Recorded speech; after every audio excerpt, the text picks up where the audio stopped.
Kiss on the old saying that the flame that burns twice as bright burns twice as fast is perhaps twice as true in Hollywood. The world of show business is full of shining stars who have briefly illuminated stage and screen before leaving us too soon. The names of actors like James Dean and River Phoenix have passed into mythology, their talent and beauty immortalized in the movies they left behind. Tragically, on January 22, 2008, another name was added to the list of movie stars who have passed away before reaching their 30th birthdays. His name was Heath Andrew Ledger, and he had just completed the most hotly anticipated role of his career as the Joker in The Dark Knight. His brilliance, his how kind he is, how much he loved his character, how much he prepared for it, the courage it took for him to play the role, and the time I got to spend with him, it will be always, I'll cherish that memory. He was just, absolutely free in a way that is incredibly unusual, even for the greatest actors. And it's thrilling working with someone who's in that place and contagious. And I had a wonderful time working with him. He immersed himself completely. He had just a fantastic time making this movie. I did too with him. We very much enjoyed watching each other, our performances, the immersion in it. He's created this anarchic, Sid Vicious-like punk rock Joker, unlike any Joker that's been seen before. I think it's a real classic portrayal that will be remembered for ages. Heath Ledger had never had trouble being remembered, even at the very beginning of his career. Thanks to his heartthrob good looks, he found early success in soaps like Aussie drama Home and Away, after moving to Sydney from his hometown of Perth while still in his teens. In a foretaste of things to come, Heath even played a troubled gay cyclist in the ill-fated sporting drama Sweat. He caught the eye of Australian director Gregor Jordan, who cast him opposite screen veteran Brian Brown in the crime caper Two Hands. The film was a success both in Australia and overseas. Hollywood sat up and took notice, and he was snapped up to sing, dance and act opposite teen queen Julia Stiles in the comedy 10 Things I Hate About You. Other roles quickly followed, including a chance for Heath to work with one of his childhood heroes, fellow Aussie Mel Gibson, on The Patriot. Oh, he's a national hero, Yeah, he does, and never in a million years did I imagine that I'd be working with him. Of course I grew up, watching all these movies, Mad Max and Gallipoli, and I tell you what, he was the guy who bridged the gap between the two industries for us, so, he's the man. Another period piece followed, this time a comedy. Heath spent several months in Prague filming the rollicking hit A Knight's Tale. The film struck box office gold, and Heath found himself scaling Hollywood heights at a rate even he hadn't foreseen. I guess not. I don't know if you imagine it. You just strive for your next job, and that's it, and that takes you to here, and that's really it. I don't know. I never really had one goal, But even at this early stage in his career, the young actor had his eyes on the bigger picture and was determined to become much more than a Hollywood heartthrob. I have made a conscious effort to kind of slow down my career in a way. I mean, I had an opportunity to take other paths, but and once you're on top, there's only one place to go. So I don't really want to be there, and I don't know, I'm not that ambitious. I don't really want to go out and buy skyscrapers, so I'm not, looking for that kind of career. Determined to steer himself away from the pin-up boy roles, he surprised everyone by turning down a string of high-profile roles, including Spider-Man. Heath's chance to prove he was much more than a pretty face came in true Hollywood style by lucky accident. At very short notice, he was asked to take over the role of Sonny Grotowski in the drama Monsters Ball, opposite Billy Bob Thornton. It was a small role, but pivotal to the plot, and it proved to his future collaborators that Heath was a genuine talent. Heath was someone that we had wanted in the role. I mean, I had wanted him for a while. I saw something in him that he was very macho appearing, but there was something vulnerable about him. Then Larry saw him in Monsters Ball. I saw him in Monsters Ball, and the minute he shot himself, I left and said that should be Ennis, if we can get him. But the superstardom and acclaim that would come with playing a closeted gay cowboy in Brokeback Mountain was still several years away. In 2003, Heath teamed up with Two Hands director Gregor Jordan to play another outlaw on the run. This time, his task was to bring to life the Australian folklore icon Ned Kelly. He sort of found something as an actor that I'd never seen before, and I hadn't actually seen before in him as a guy. You know, he kind of accessed a darkness and I guess a sort of a rawness of spirit that, you know, was really important and really fundamental to Ned's character. Despite the fact that Ned Kelly would not find a release outside of Australia, Heath was rapidly becoming big news, thanks in part to his new relationship with Ned Kelly co-star and fellow Australian Naomi Watts, herself a rising star due to her Oscar-nominated performance in 21 Grams. Always ready to crown a new Hollywood power couple, the paparazzi trained their lenses on Heath and Naomi more and more frequently. Heath, though, was wary of becoming tabloid fodder, and as he reflected in late 2007, found dealing with all the constant media attention very difficult in his younger years.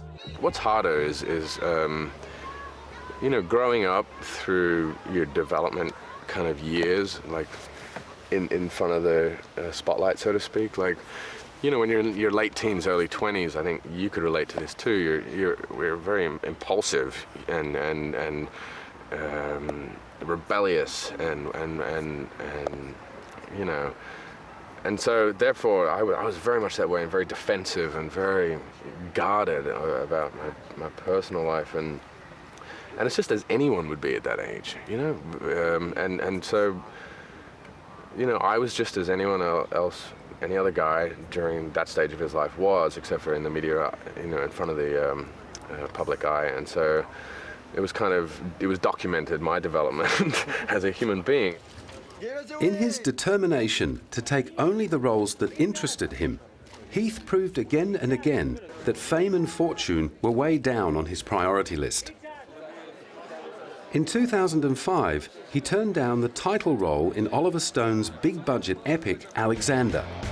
Instead, he took a role in Catherine Hardwicke's independent feature film Lords of Dogtown. A fictionalized account of the rise of modern skateboarding into a global phenomenon, Lords of Dogtown saw Heath playing Skip Engblom, a long-haired anti-hero and social outsider who recruits local skateboarders to form a team and helps them on their way to eventual fame. He helped them discover this beauty, this creation, this creative side that they all had inside of them, that, like creating out of concrete, creating art from this concrete world that they were given, and this bleak, dark, grey world they just injected with colour. His next film would bring with it a considerably larger budget and higher profile. However, in accepting a role in The Brothers Grimm, Heath's only motivation was the opportunity to work with the irrepressible director Terry Gilliam. I was a big fan of Monty Python and I so desperately wanted to be in, you know, The Holy Grail and Life of Brian. I loved it, and so I so desperately wanted to bring like a Python-esque kind of quality to Brothers Grimm too, you know. So you can't help it because his sense of humor and just his nature is just incredibly infectious. Fortunately, the cult director had nothing but words of admiration for Heath and his co-star Matt Damon, despite initial concerns about whether the pair would find the necessary chemistry to convincingly portray the brothers Grimm. I think that was the thing, in some ways, I was worrying about. How are these guys going to relate? And very quickly, they just clicked. And they just found aspects of each other they could bounce on. And it's fantastic. I mean, they're getting married next week, I heard. I love Matt, and I loved working with him. And he's a generous person. He's a generous actor. He's a fantastic tango dancer. In the fantasy epic, Heath and Matt played brothers William and Jacob Grimm, famous to this day for their enduring children's fairy tales. While the real-life brothers Grimm were scholars and authors, Gilliam's fictionalized version takes a little poetic license with the facts and sees the pair encountering ghosts and witches themselves. Our telling of the Brothers Grimm story it's a fairy tale. We've put them in a fairy tale. It's certainly not a autobiographic kind of piece whatsoever. It's a pure fairy tale. The Brothers Grimm premiered at the Venice Film Festival in 2005. It was to be a remarkable, if stressful, festival for Heath. Dealing with the demands of promoting one premiere movie at an international film festival can be tough enough. But at the 2005 Venice Film Festival, Heath was starring in not one, but 3 movies. It's been really overwhelming. I mean, it's obviously an honor to have my movies here, and one movie, let alone having to bear the responsibility of representing 3 movies. It's taxing, it's exhausting. One of Heath's most appealing traits was his openness in interviews that exposed his vulnerability. Despite sometimes being distrustful of the media, when Heath talked, he talked with candor, often betraying signs that his emotional, artistic temperament was at odds with the demands placed on him away from the film set, when he had no alter ego to hide behind. I don't know where I am right now. I'm kind of floating. I'm having like out-of-body experiences when I'm talking to people, and I feel like every sentence I say, it was the same as the very last sentence I just said, and every word that escapes my mouth is the same word that just followed it and is about to, it's just very confusing, and it's very exhausting, as I said. But I'm trying as hard as I can to represent all 3 films with stamina and enthusiasm.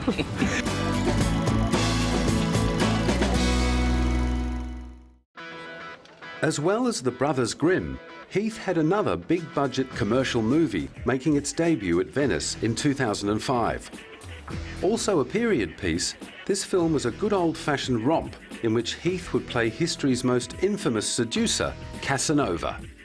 I knew little bits about Casanova, but not that much, and so I read like one of his journals or 2 of his journals, and then after reading the script and talking to the director, I realized that the director or the script or the actors around me weren't really necessarily taking his story and his legend too seriously, and it was an opportunity to kind of not take ourselves too seriously or acting too seriously, and just have fun, which we did.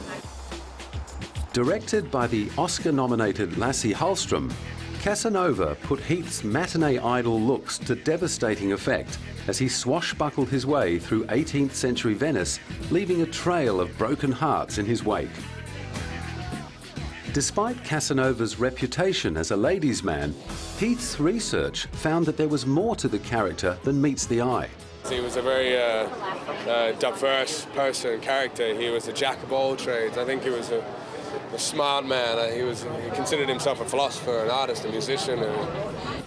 Having already been linked to a string of high-profile beauties such as Heather Graham, Naomi Watts, and model Christina Cauchi, journalists delighted in drawing parallels between Heath's real-life romantic prowess and that of his character.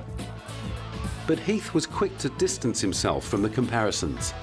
I take great pride in my soul and the consistency and longevity of my love, and I think everyone can fantasize about the notion of being a Casanova or experiment that way when they're younger, but I'm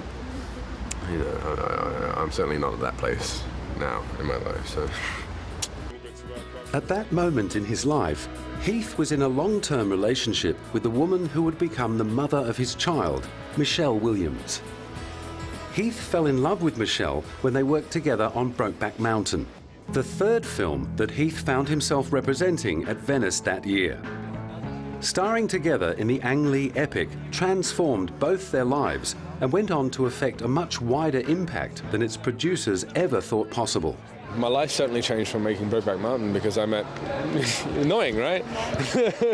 my life changed certainly from meeting Michelle. And I have a family, a beautiful family, and two beautiful girls, thanks to Brokeback Mountain. So it's extraordinary the level in which my life has changed thanks to that film. Thank you. The film was based on a short story by Annie Proulx. It told the unconventional love story of two cowboys who meet while wrangling sheep in Wyoming in 1963 and form a bond that transcends time and social barriers. As the director himself testifies, this was a film that no one expected to be the blockbuster it became. I want to do something small just to get over with my depression. And I didn't know, I thought it's a small movie, a unique subject matter. Not many people will see it or care for it. I didn't know the results like this. Co-starring Jake Gyllenhaal as Heath's love interest Jack Twist, Brokeback Mountain attracted widespread media attention with its unflinching portrayal of a difficult subject. I think just love is universal, isn't it? And it can be epic. So that, I just think it's being told through the vessels of two men. So that's why I guess it's surprising people. The movie did a lot more than surprise people, stirring up major controversy throughout Middle America, where some of the more conservative cinemas refused to screen it. Soon everyone was talking about Brokeback Mountain, or as it was nicknamed, the gay cowboy movie. I try to avoid being seen as Western or gay cowboy movie, which just sounds funny. We're dealing with a true love story of realistic people in the West. It soon became apparent that Brokeback Mountain was a lot more than simply the gay cowboy movie. In particular, Heath's performance as the tortured Ennis del Mar was garnering praise from far and wide, proving that Heath approached his roles not only with commitment and sensitivity, but also with a great deal of skill. I think the key was to treat it as a love story purely, and to treat them as human beings, and not as human beings with labels, and very complex human being to add. I mean, my character was a highly complex individual that you know, had this inner struggle with his genetic structure that had been handed to him from his parents, and he was struggling against tradition and their beliefs. Heath's portrayal of Ennis del Mar was a finely tuned study of contradictions and repressed emotion. It was a performance that would draw accolades beyond his expectations and make him a worldwide superstar. Essentially, he was a homophobic man in love with another man. Yeah, and so I had to create this masculine, strong figure in order to kind of contradict the story too. And I really wanted to, and I had to do this through stillness too, because Ennis was very quiet, very still. Achievements like his portrayal of Ennis del Mar don't come easy. Heath found shooting the film's love scenes to be particularly challenging. Yeah, it was very difficult. There was no way to prepare for that. It had to be highly choreographed and thought of, planned. It was really preconceived. Every little move had to be, because, you know, for obvious reasons, it was uncharted and it was uncomfortable. Planning and rehearsing aside, Heath found that the best way to tackle these sometimes confronting scenes was to abandon himself to his art and simply let go. I guess the way I got through it was, you know, you really have to, and it's like this, I guess, for just acting in general, or doing love scenes with a female co-star, as a matter of fact, you have to suspend reality and suspend your personal beliefs, and you have to really convince yourself of the environment you're in. Like any consummate actor, Heath found a way to channel the feelings of personal discomfort he was experiencing back into his work. I was lucky that my character was uncomfortable with it and knew with it too. So I could use my own level of uncomfort, or discomfort, sorry, and so that worked for me, because it was new and strange for me. So so there was very little preparation that could be done, and we had to just do it and get on with the movie. It was just such a small part of this story in the end. The first accolade to be given to Brokeback Mountain's stars came from the film's director, Ang Lee, who frequently expressed his admiration for Heath and Jake Gyllenhaal. Well, it's scary to me how young and good they are, actually. They're good actors, so they know what is involved. They read the script, they know my blocking, they know what has to be done. We don't rehearse those scenes. We talk about it, and then we just roll the camera, and I expect them to deliver, and they did. Perhaps a more pleasant part of the process for Heath was falling in love with Michelle Williams during filming. Cast as Ennis's wife, Alma, Michelle found herself constantly fielding questions about whether she felt nervous acting opposite her off-screen partner. Working with Heath? No, it makes me the least nervous. I wish I could make all my movies with him. The couple became inseparable, and in October 2005, Michelle gave birth to their daughter, Matilda Rose. Critical acclaim for Brokeback Mountain escalated into a frenzy of speculation as award season loomed. But rather than hitting the Oscar campaign trail, Heath and Michelle retreated from the spotlight and spent as much time as possible with their new baby. We have a daughter at home, which is a beautiful distraction. Also, it's like, I feel like it's out of our hands anyway. I don't think, like, if you went out and campaigned, if you get awarded for that, then you're not getting awarded for your performance, I feel.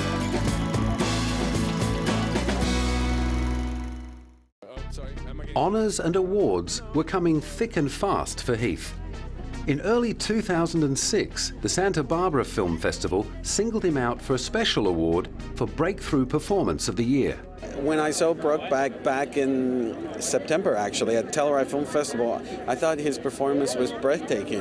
I loved the film then, and I love his performance. I thought it was one of the best performances of the year. And we had to have him, so we invited him then. True to form, Heath downplayed the accolade. Throughout his short career, he would constantly emphasize that he saw his work as being in a constant process of evolution.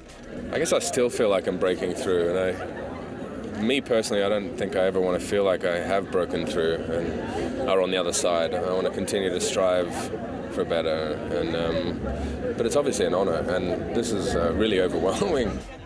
As he told Variety reporter Pete Hammond after receiving the award, Heath's attitude to awards in general was to keep them at a distance and not give them undue emphasis. Through the whole award season, there's so much going on, and there are so many different awards that it all becomes one thing. It all just blurs into the same thing, and it's surreal, and it's like a real false sense of both success and failure at the same time. Like many actors, Heath was of the opinion that the craft of acting is so unique that to put one performance into competition with another is simply not the point. But he found that despite his personal views, awards were just another part of the job at hand.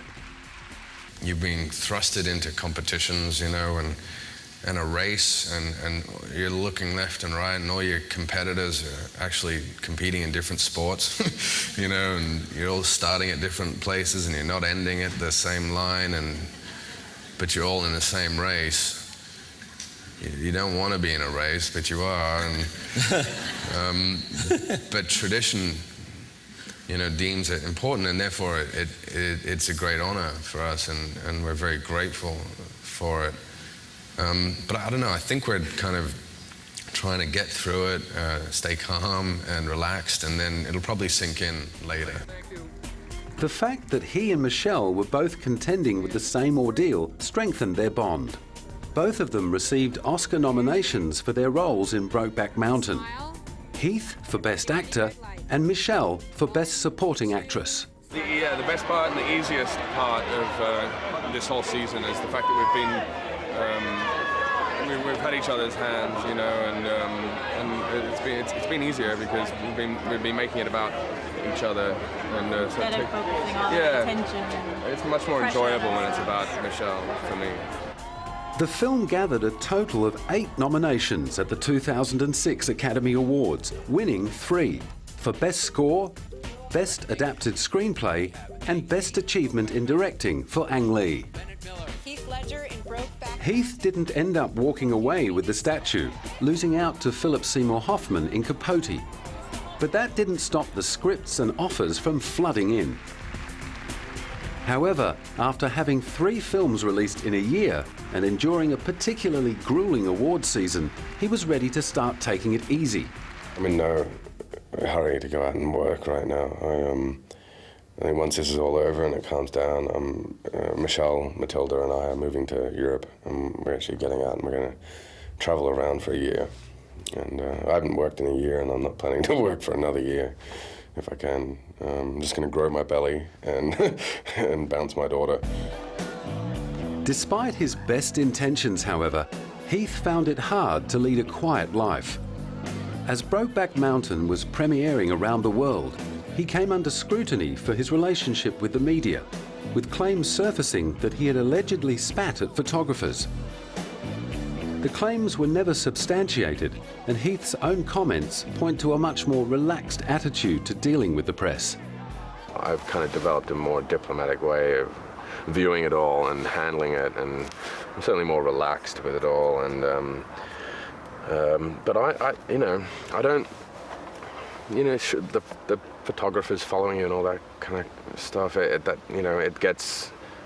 It's embarrassing more than anything, actually. It's just kind of embarrassing to be walking somewhere and have people jump out in front of you with cameras.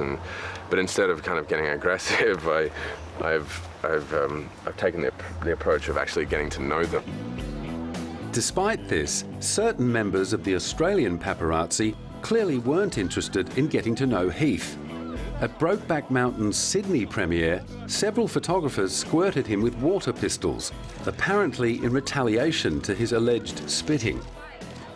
Well, we're just tired of Heath spitting at us, assaulting us, so it's just kind of to say, well, it's not very nice when you do it to people. So it's our way of saying that we're tired of it, we're sick of it, and I was spat at, assaulted, had my car door kicked in, for taking a photo of him. And I mean, it's people like us that get him the ratings, get him in the magazines, and he's assaulted several other people, and we've just got to a point now where enough's enough. So it's kind of just saying, well, we're not going to put up on it. Heath strongly denied the claims that he had ever spat at or assaulted photographers. In an effort to put the incident behind him and remove his young family from the ever-prying eyes of the Australian media, they relocated from Sydney to their home in Boerum Hill, Brooklyn, New York. Immediately after Brokeback Mountain was in the can, Heath had made another film, a film which carried a much smaller profile, but no less challenging subject matter.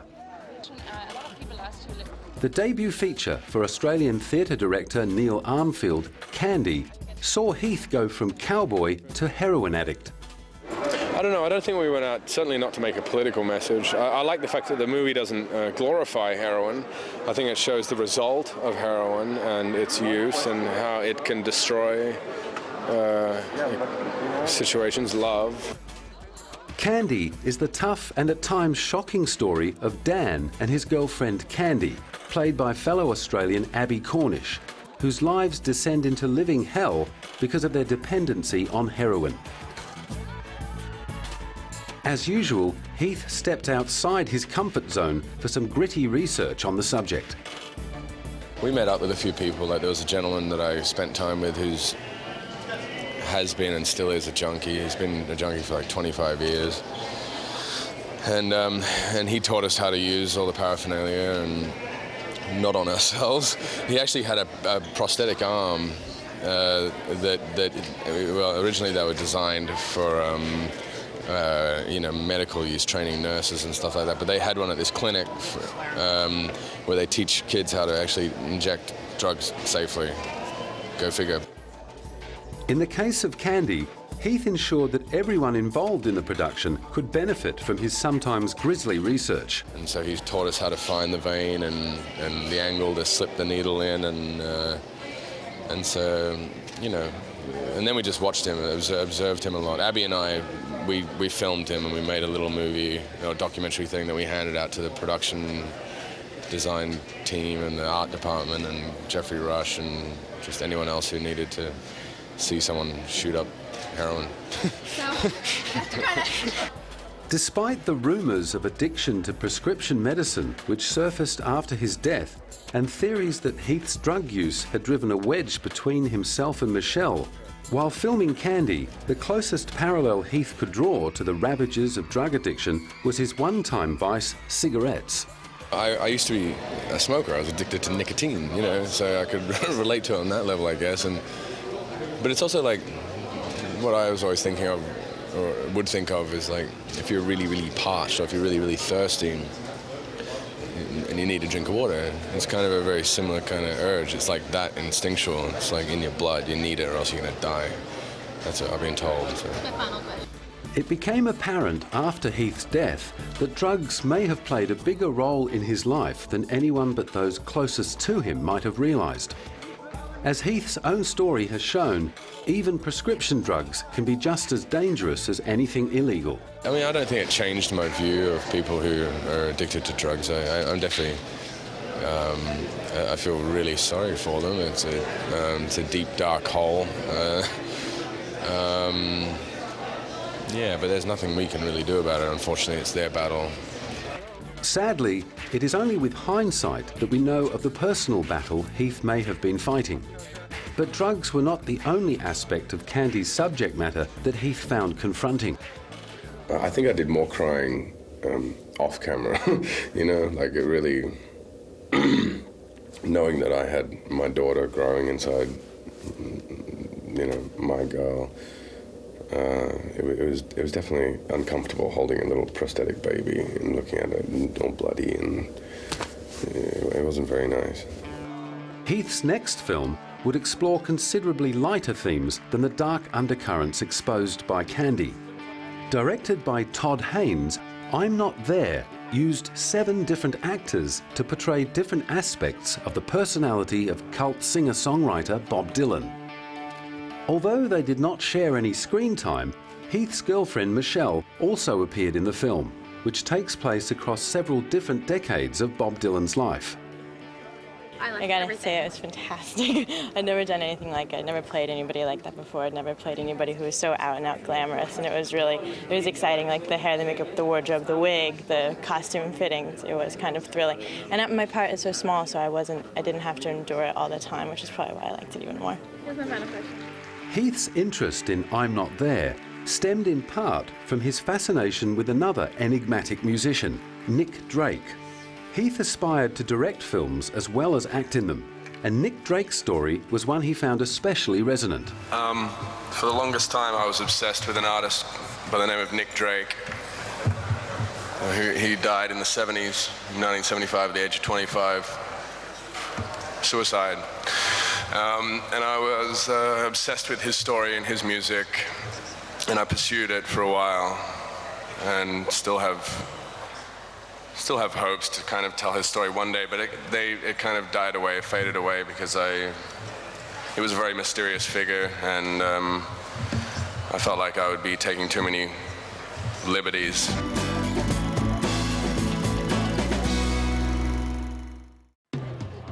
While Heath's career was on the ascendant, however, his personal life was in turmoil. Rumours had been circulating for almost 12 months about a rift between Heath and Michelle due to his partying and drug use. In September of 2007, it was confirmed that the couple had ended their relationship. After the split, Michelle stayed in Brooklyn while Heath moved into a $23,000 a month loft in Manhattan. the apartment in which he would be found dead only a few months later. Away from his partner and baby, Heath delved deeper into the party scene and was linked with a string of beautiful women such as models Gemma Ward and Helena Christensen. Heath, though, was reported to have found the split very difficult and apparently became increasingly depressed. Professionally, Heath had to turn his attention to an extremely physically and psychologically demanding role, arguably the role for which he will be most fondly remembered and admired. The role that would show us the morbidly dark side of Heath's acting talent, the role of the Joker in the Batman adventure The Dark Knight. I haven't done much prep yet. I'm 3 days away from working. I'm in Montreal right now doing the I'm Not There movie, Todd Haynes' movie, and so I've been thinking a lot about that. But I got a few tricks up my sleeve. To prepare, it was reported that Heath locked himself in a London hotel room for a month and experimented with different voices and physical characterizations. Whatever he did in there, it worked. It's just been stupid amounts of fun, and you know, he's dark, very nasty. He's a psychopath, sociopath, mass murdering clown, and it's really coming together. And the movie looks amazing. It's a lot darker than the first one, and I think a lot bigger too. Heath also derived great inspiration from his fellow cast members. As the Joker, Heath had the opportunity to work with screen legends like Gary Oldman and Sir Michael Caine. I don't know, phenomenal. Like working with Gary Oldman, and you know, which is a dream for me, and Michael Caine and Christian Bale, who even in a bat suit manages to, give these amazing performances, and of course Maggie Gyllenhaal and Aaron Eckhart and Morgan Freeman, and it's just stupid. It's an incredible cast, and I think you'll. I'm pleasantly surprised, so I'd say you probably will be too. As proud as he was of The Dark Knight, sadly, Heath would never see the film's official premiere, or the phenomenal box office success it went on to enjoy. Heathcliff Andrew Ledger passed away on Tuesday, January the 22nd, 2008, at his Manhattan apartment. The story was repeated countless times in the weeks following his death. A masseuse arrived for a scheduled appointment. Heath's housekeeper went to tell the actor of her arrival, but found him face down at the foot of his bed, naked and unconscious. As the news spread, the world was filled with shock and disbelief. Even those who did not know Heath were affected by the devastating news of the young star's tragic passing. It wasn't long before rumours of suicide began to circulate. Whether or not Heath's recent split from Michelle Williams had taken its toll, he had been complaining of insomnia due to the stress of work, causing him to take sleeping medication. It was said pills were found strewn about the room. As it turned out, there were pills, but nothing especially suspicious was discovered at the scene. The medical examiners said today there was no criminality. Of course, we have to wait for the toxicology report. That could be as long as 10 days. There was some issue about a $20 bill that was found. There was a roll-up $20 bill found. No testing of that bill has been done as yet. No suicide note was found, and it was reported that Heath had been his usual professional self only the Saturday before, while filming The Imaginarium of Dr. Parnassus in London, a fantasy adventure film that reunited him with his Brothers Grimm director Terry Gilliam. It seemed that suicide was very unlikely. We, Heath's family, confirmed the very tragic, untimely and accidental passing of our dearly loved son, brother and doting father of Matilda. He was found peacefully asleep in his New York apartment by his housekeeper at 3:30 US time, 3:30 p.m. US time. We would like to thank our friends and everyone around the world for their well wishes and kind thoughts at this time. Once autopsy results were revealed, it was clear that Heath's death had been a tragic accident after all, and illegal drugs were not a factor. According to the New York City Medical Examiner, Heath Ledger died of an accidental overdose of painkillers, sleeping pills, anti-anxiety medication, and other prescription drugs. It's terribly sad, and I'm still stunned by it and still get chills when I talk about it. On the other hand, I think it's important to talk about it. I think it's important to honor Heath. The dark and gothic fantasy that is The Dark Knight would stand as a tribute to Heath and his commitment to his work. His chilling performance as the Joker was universally proclaimed truly remarkable, undoubtedly contributing to the film's worldwide box office take of almost $1 billion. It seemed to me to be very important that the performance that Heath had given us get out there and be seen the way that he wanted it to be seen and the way he would have intended it to be seen. And what's very important to me is that I'm seeing audiences react to the character the way Heath wanted them to react to the character, and I think he'd be very proud of that. Like his fellow Dark Knight cast and crew, Heath's Hollywood contemporaries were deeply saddened by the loss of one of their most gifted colleagues. Actors who had never worked with Heath but admired his craft offered moving tributes to the fallen star. Well, my heart goes out to his family and this kid. He's got a little kid. I don't know. You know, people have demons. Sometimes it's hard to see them. As Heath's performance as the Joker was becoming the stuff of Hollywood legend, talk of a posthumous Oscar nomination began to spread, with his co-stars leading the charge. I haven't seen a villain like this, or a bad guy like this, since Dennis Hopper played Frank Booth in Blue Velvet. You remember that scary performance? I mean, that's kind of what it like. This out scares Hannibal Lecter. You vote for him then, come award season? I bet. Would you vote for him come award season? Oh, I've single-handedly started a campaign, I tell you. Yeah, I think there's a posthumous Oscar for Heath, and he's got every chance of maybe winning it first, you know, since Peter Finch. Heath's death was a devastating blow to his family and friends. Oscars and Tinseltown tributes aside, to those close to him, he was simply Heathy, a down-to-earth guy who loved to surf and play chess, a loving father and a beloved son. Heath has touched so many people on so many different levels during his short life, but few had the pleasure of truly knowing him. He was a down-to-earth, generous, kind-hearted, life-loving, unselfish individual who was extremely inspirational to many. Please now respect our family's need to grieve and come to terms with our loss privately. Thank you.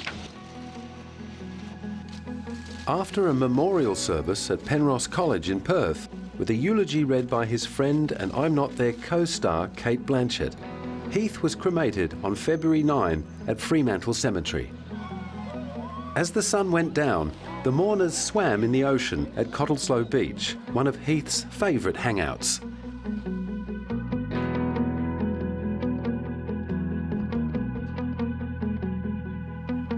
As well as the films he bequeaths us, Heath can be remembered through this portrait, painted by his friend, Australian artist Vincent Fantauso, shortly before his death.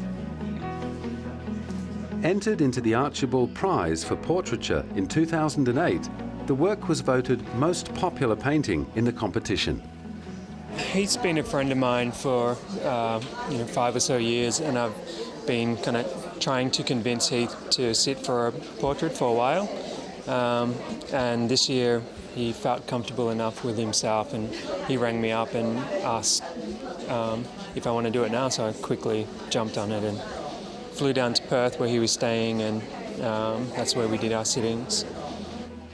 The portrait depicts Heath as a worldly, mature man, wise beyond his 28 years, but a man who is in constant dialogue with his own imagination and sometimes contradictory impulses. He had to always keep a lot inside. So here he kind of just opened up and said, "Here I am," and I guess the voices are him telling himself what to show and what not to show, and what to say and what to keep to himself. Despite receiving numerous offers for the painting, Vincent has elected to give the portrait to Heath's mother, Sally. The last thing he said to me was he knew I was kind of nervous about doing it and getting it done, and I really wanted to get in, and he said, "Don't worry, you'll get in and you'll win," and he winked at me, and he was almost spot on, so I think he'd have a good laugh. Famous for his generosity, it is fitting that Heath will also be remembered as a supporter of his fellow actors.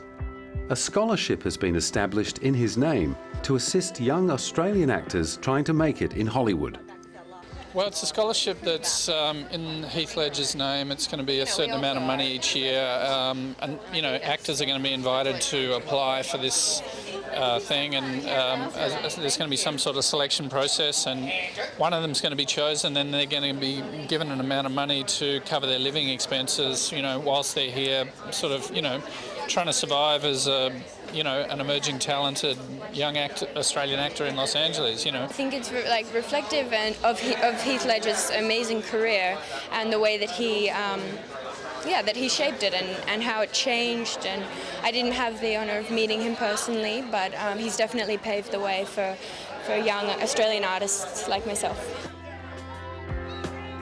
Heath's films stand as the legacy of an immensely talented actor who, at just 28 years of age, was only just beginning to reveal the depths of his skill. His disturbing depiction of the terrifying Joker in The Dark Knight and heart-rending portrayal of the clenched, emotionally closed Ennis del Mar in Brokeback Mountain will be remembered always as masterful examples of the cinematic actor's art. Layered, meticulous, and above all else, full of emotional truth.